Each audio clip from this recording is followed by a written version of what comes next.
right, sis, what's the scoops with the new green fee? Ice. I know. They've been talking about this for a while, right? Governor Josh Green signed it into law on Tuesday. That's right. Now, this historic new tax aimed at environmental protection will be assessed to visitors staying at hotels and on cruise ships. You know, the added 0.75% fee is expected to bring in some big boxes. Like, we're talking tens of millions of dollars each year. So the big question is, where's the money going? Well, it'll be used to fund beach restoration, wildfire prevention, hurricane resilience, and other climate-related efforts. Promise. You promise. Well, that's what they say. Because a lot of times, you know, these new taxes... those funds, kind of get funneled away. Hurricane fund, rainy day fund, and then you just, it's just fun collecting taxes for these guys.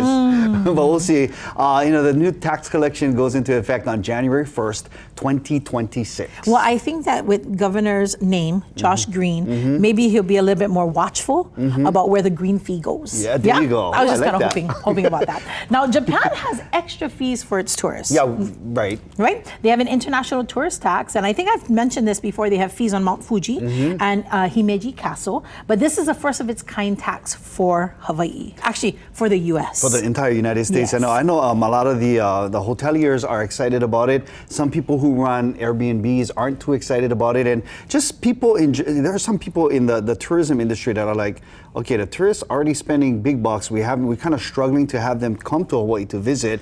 This may stop them from coming. Might be another deterrent, but you know, we'll see how that shakes out. Again, it doesn't go into effect. Well, they don't start collecting the tax until next year. Yep, January 1st. Right. Now, sis, since you brought up Japan, what's the scoops with tariffs? It's been pretty quiet lately, right? Yes, it has been. But yesterday, Toyota's chief operating officer for North America made a huge announcement. Now, his name is Mark Templin, and he warned that your next Toyota purchase could be affected by the 25% tariff on imported vehicles and parts. That's because about half of Toyota's U.S. sales come from vehicles assembled outside the country, mostly in Japan, Canada, and Mexico, leaving the brand exposed to the potential price shock.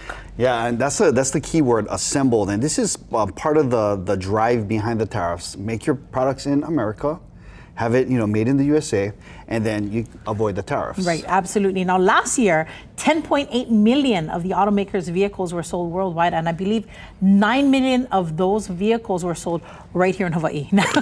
And most of them was Tacomas. Nah, just kidding. I'm just joking. I believe you, sis. I was like, nah, for real, that's crazy. I'm just kidding. No, that's definitely scary news for our wallets, and for those of you who are thinking about getting a brand new car this year. Here's some more scary news. Are you familiar with Annabelle? Annabelle.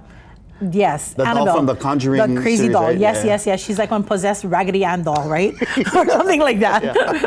Right. Well, and I remember in the movie, Ed and Lorraine Warren, they conducted an exorcism on her and then took her home. Then they put her in this glass box with a warning that says, "Positively do not open."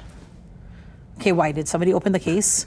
What's going on here? Sis, not only did they open the case, Annabelle is on a tour. What? Yeah.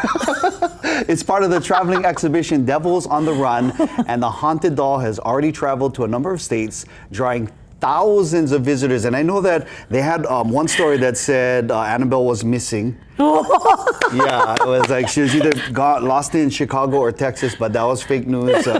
They do have the. In fact, somebody said he actually has the doll because the museum closed, but he has the doll. It's a replica of the real Annabelle doll. Is she coming to Hawaii? Bruh, would you visit? I would. Are you serious? Hello, brother. I just told you the premise of one of those. I love horror movies. This is fun kind of stuff. I hate to put my mom on blast, but she used to have these crochet dolls, and she used to put them on all of the furniture dolls and stuff freaky, like that. Yeah? Oh, bro. And I'm like, when they just look at you. And she had the one that blinked. Yes. The eyes blink. Yeah, when you lay them down, they close their eye. When you look, they open their eye. So my mom, I'm a troublemaker. That's a well-known fact. My mom is like, I'm leaving that for you in my will. No money. That's where you get it from. Yes. So what's the scoop with you? What do you think? Share your thoughts by sending us an email at islandlifelive@kitv.com. Or post your comment directly to this video on our YouTube page. Just search Island News and scroll until you land on this What's the Scoops video. And while you're doom scrolling, let's share a success story from the Good Jobs Hawaii program sponsored by the City and County of Honolulu. We love